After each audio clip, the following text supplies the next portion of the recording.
संदारिया की प्राचीन दीवारों के भीतर कदम रखते ही टीम को लगा जैसे वे किसी दूसरी ही दुनिया में आ गए हों। चारों ओर सिर्फ रेत के खंडहर, टूटी हुई मूर्तियां और बिखरे हुए हथियार थे। ये सब हजारों साल पहले के किसी भयंकर विनाश की कहानी सुना रहे थे।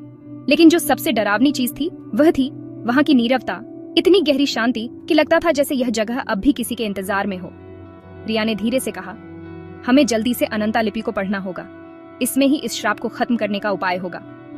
लेकिन इससे पहले कि वे कुछ कर पाते, अचानक चारों तरफ रेत हिलने लगी। विक्रम ने देखा कि रेत के कण हवा में उठ रहे थे और धीरे धीरे आकार लेने लगे। और फिर रेत से बने योद्धा उनकी ओर बढ़ने लगे। वे सब पुराने संदारिया के सैनिकों की तरह दिखते थे, लेकिन उनकी आंखों में कुछ भी नहीं था, सिर्फ अंधकार था।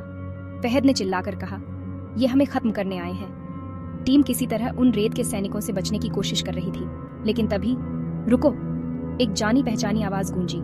वे सब पलटे और देखा, जोसेफ वहां खड़ा था, लेकिन वह पहले जैसा नहीं लग रहा था। उसकी आंखें खाली और ठंडी थीं, उसके शरीर पर रेत जमी हुई थी, जैसे वह खुद रेत का हिस्सा बन चुका हो।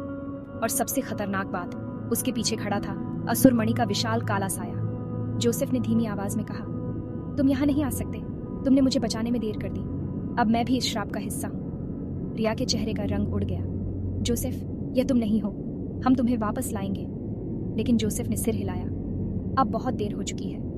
और अगले ही पल उसकी आंखें चमक उठी और वह हवा में तैरने लगा, मानो असुरमणि की आत्मा ने उसे पूरी तरह से अपने कब्जे में ले लिया। रिया ने जल्दी से अनंता लिपि खोली और पढ़ना शुरू किया।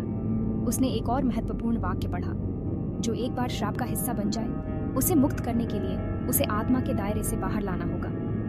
विक्रम ने तुरंत कहा, मतलब हमें जोसेफ को इस शहर से बाहर लाना होगा, वरना वह हमेशा के लिए रेत बन जाएगा।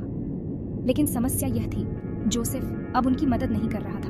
वह अब खुद रेत के योद्धाओं की तरह उनके खिलाफ खड़ा था। अब क्या वे अपने ही दोस्त से लड़ेंगे? और सबसे बड़ा सवाल, क्या वे असुरमणि के श्राप को खत्म कर पाएंगे या हमेशा के लिए संदारिया की रेत में दफन हो जाएंगे? जारी रहेगा।